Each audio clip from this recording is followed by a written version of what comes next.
all can figure it out by now that I don't have a problem talking, right? But what you have to know is that we really do go way, way, way back. And the truth is, we both probably lost count of the years. I was telling Lady Thornton that Lana and her bestie, Tanya, that many of you know, Tanya Blanco, they were the first people to help me know how old I was. I was a manager at Solid Waste in Dade County, and they were these sparkling-eyed young people, you know, who were bouncing around in the department. And the two of them and one other young person their age back then, they were like 19, 20 years old back then, they came bouncing into my office one day and said, "Stephanie, Stephanie," and I said, "What? They said, "We're getting ready to throw a theme party, and we know you're the right person to help us." I said, "Okay." They said, "Tell us about the 70s.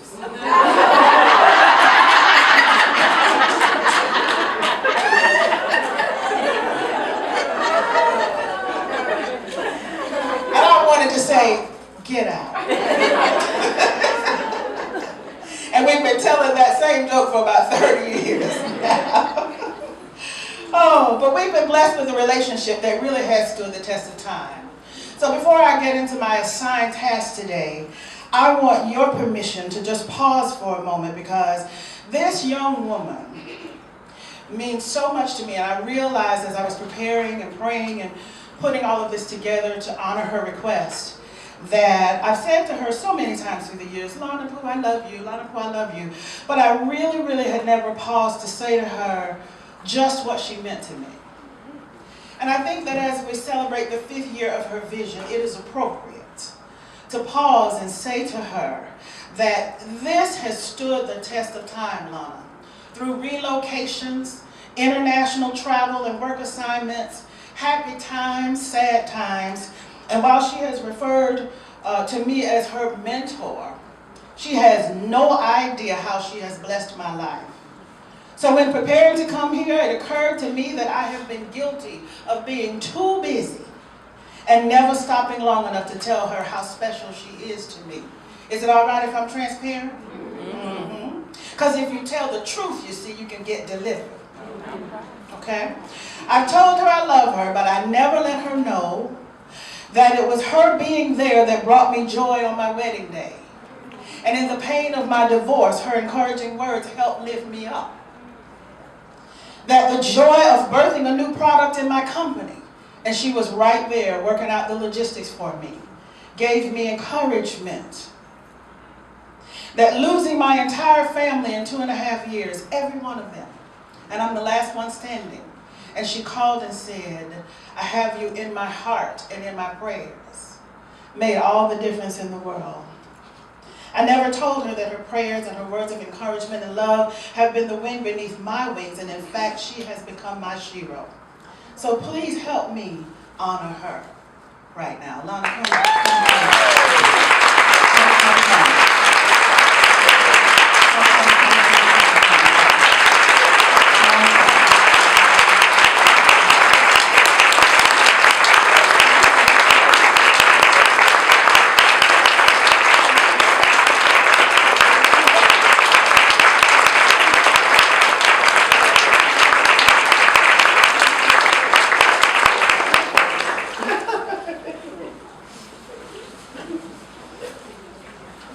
Now for the business of today.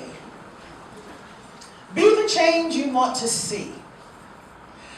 Be the change you want to see in the world, quite frankly, is attributed to the first civil rights, or one of the first civil rights pioneers in the world, Mahatma Gandhi. Gandhi fought the good fight for his people, and he was a role model for our Martin Luther King Jr. He got the nonviolent concept from him. And so this man left a footprint on this earth that lives on and on and on. And this be the change you want to see in the world is a very, very, very tall order. Especially if you have an imagination anywhere close to the one that I have. I imagine a world, for example, with no war. A A world with people living in love, and a world with no dis-ease. Did you hear me? Uh-huh.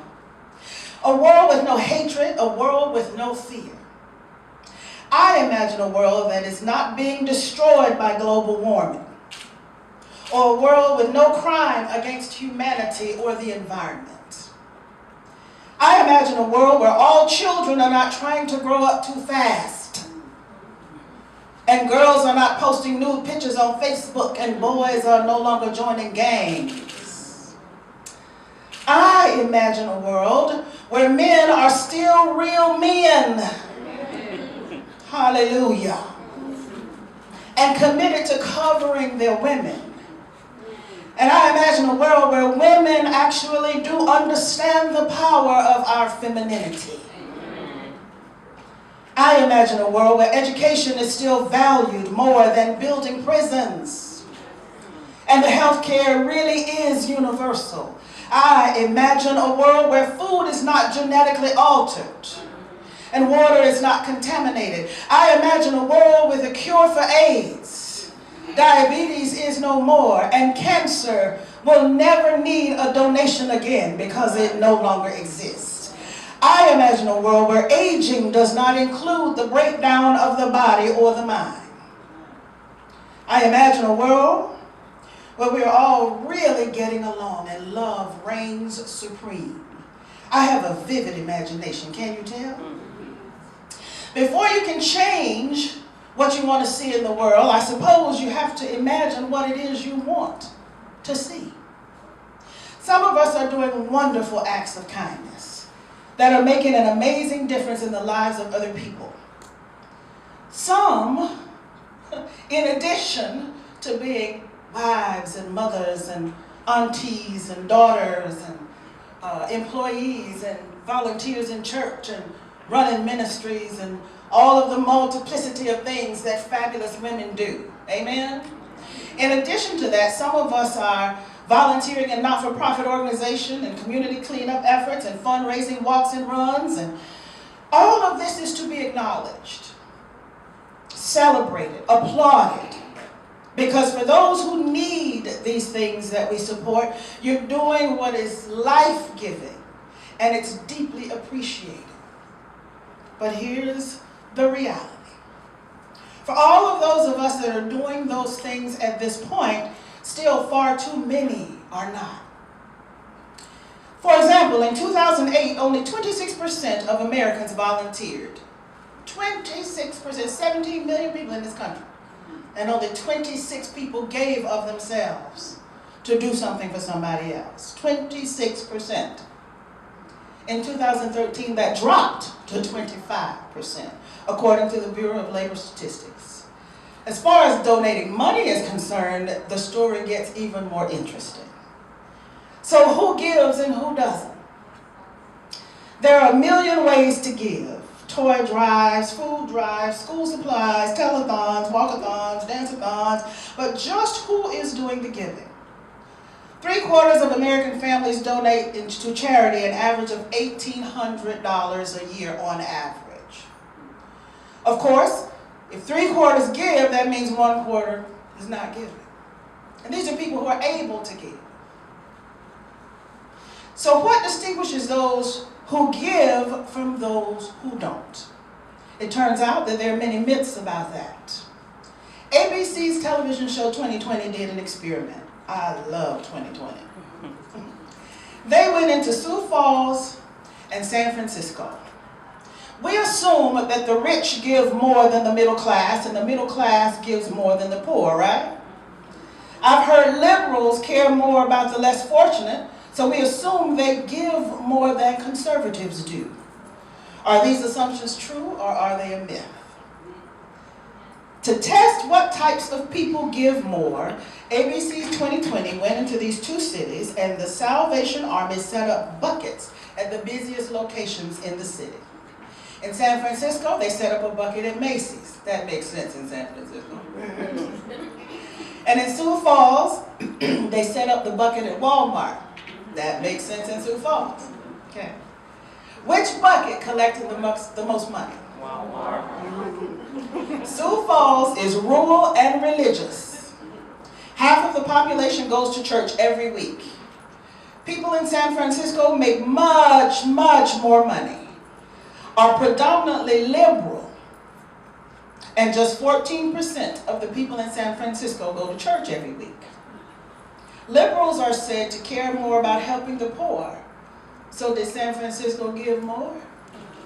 Turns out that this idea is that the liberals give more is the myth. Of the top 25 states where people give an above average percent of their income, 24 were red states in the last presidential election. Arthur Brooks, who authored a book called Who Really Cares, says that when you look at the data, it turns out that conservatives give about 30% more. He adds, and incidentally, conservative-headed families make slightly less. See, we believe that conservatives are usually Republicans, usually equals rich and wealthy. Am I right? Come on now, y'all can tell me if I'm wrong. I'm teachable. Okay? Because that's kind of the way we're wired as we look at media to believe. Okay? That's not what the reality is according to the stats. He says the differences in giving goes beyond money, pointing out that conservatives are 18% more likely to donate blood. He says this difference is not about politics, but about the different way conservatives and liberals view government. You find that people who believe it's the government's job to make incomes more equal are far less likely to give their money away, Brooks says. In fact, people who disagree with the statement, the government has a basic responsibility to take care of the people who can't take care of themselves, are 27% more likely not to give to charity. Rich versus the poor. The second myth is that people with the most money are the most generous. You'd think they would be. After all, the rich should have the most to spare. And households with incomes exceeding $1 million, which by the way is about 7% of the population, they make 50% of all charitable donations. Yay! But while the rich do give more in overall dollars, according to the Social Capital Community Benchmark Survey, people at the lower end of the income scale give almost 30% more of their income. You all stick with me now. Many researchers told us lower income people give more because they think they are more likely to need charity or know someone who needs charity. Lori Tanner is one of those people.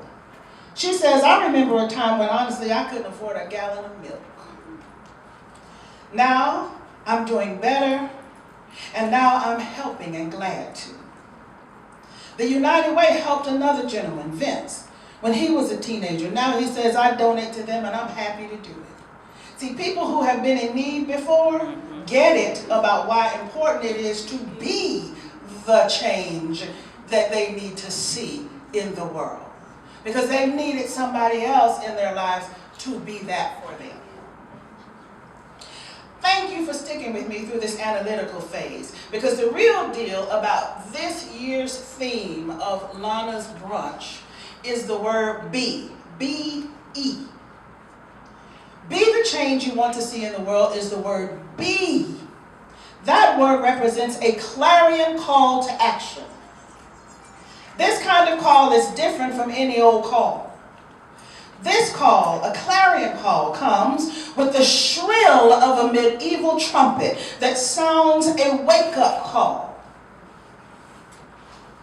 This is a call to action. This means whatever we're doing now to make the world a better place, we can be doing more.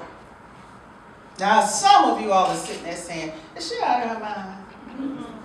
I don't have enough time to do everything I'm committed to do today. Okay, be honest. Who just thought that? Okay. But the truth is, more of us really can volunteer. More of us really can care about our neighbors a little more. More of us can adopt children stuck in the foster care system. More of us can do just a little bit more to make the world a better place. We really can do just a little bit more, or a lot more. Would you agree? Talk to me. I'll be finished quicker if you say amen. Not only is this a call to action, it's a call or a command to make a move.